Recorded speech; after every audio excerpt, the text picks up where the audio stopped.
Three Smith County men have worked together to uncover a piece of hidden history in New Middleton, Tennessee.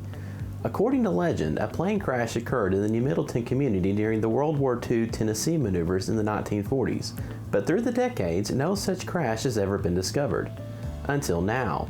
Charles McKinney, David Landreth, and Keith Shira have worked together to unearth this piece of Smith County history. Charles McKinney, a good friend of mine, was in the restaurant and he knew that I had started metal detecting, and he told me this story about a plane that went down during the Tennessee maneuvers. And I told him, I said, well, if you figure out, triangulate about where the plane is, we'll get out there and I'll find it. We talked a couple of different times about it, and then he called me one day and he said, well, I'm out in that field where I think that plane is, and invited me to come over and try to detect for it.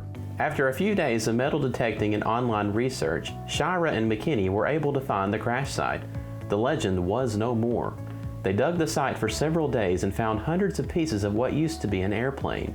The pieces that we found from the plane, like I said, are just, they're charred. You can tell that they've been in a fire, and there's just multiple, I mean, literally hundreds of pieces, except for the larger objects we found, like we found a cog that goes in the reduction gear of the plane, and of course the prop.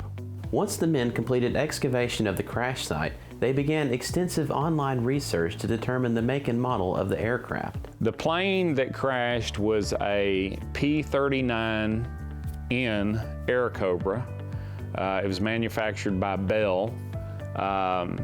This particular model, the N series, was, I think there was 2,745 of them built. It was a very unique plane in the fact that the engine was behind the cockpit instead of the front of the plane, like most aircraft. The engine was behind the cockpit. It was a Allison engine was the name of the engine. It was driven by a shaft that actually came from the engine and went right between the pilot's legs and the base of the fuselage and came out to the nose cone where it turned the propellers. It was a very innovative plane, I guess you could say, and very strange plane. It had what you call tricycle gears, or landing gear, I should say. And when it's landed and sitting on the tarmac there, it looks like it's sitting on a tricycle almost. It has a 37 millimeter cannon built into the cone of where the props are in the front of the plane.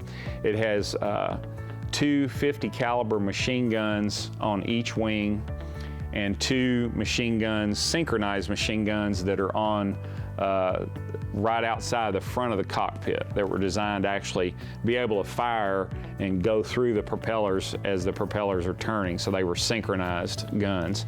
After researching the model of the plane, they attempted to find the identity of the pilot. I did some online research and came across a message board called the Wreck Chasers, where I spoke with a gentleman that was in charge of that. They actually have a Facebook page as well. And he was able to look through a database that he has, and I gave him the approximate time of the crash, the year, and the area that we were in, where the plane went down, and he was able to actually come up with the name of the pilot, Second Lieutenant Roy C. Davidson. He was in his early 20s at the time of the crash. He was from Boise, Idaho, and he was stationed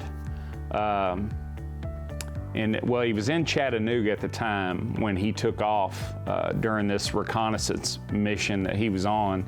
I do know that his wife, who was pregnant with their child, I believe, was actually in Chattanooga visiting him while he was on this mission. And unfortunately, he died in that crash. They expanded their research by contacting a military Air Force base in Alabama to obtain a declassified report about the crash. The crash report that I got from Alabama was very detailed. It's, I believe, 19 pages long. It starts off with a bunch of military documentation that I guess they have to fill out when one of these kind of accidents or errors can happen. But the gist of it, it's very detailed. It has several, an eyewitness from one of the pilots that the P-39 engaged that was in the A-24. It's his statement.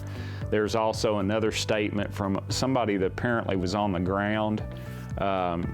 It's very detailed. The pictures are, there's I think six or seven different pictures of the actual crash site. In the crash photographs, the flames have been put out, but there's a lot of smoke. You can tell that it had happened very recent after those photographs. There's pictures of the fuselage, the wings laying on the ground. There's a picture of the Allison engine that was in the plane that was on the ground, a picture of the tail section of the plane, and basically the entire middle of the plane from the prop to about 3 foot into the tail section on the fuselage is gone, with the exception of some remnants of wings and the engine, of course. Check out SmithCountyInsider.com for more information about the plane crash, as well as Smith County's involvement during the Tennessee maneuvers.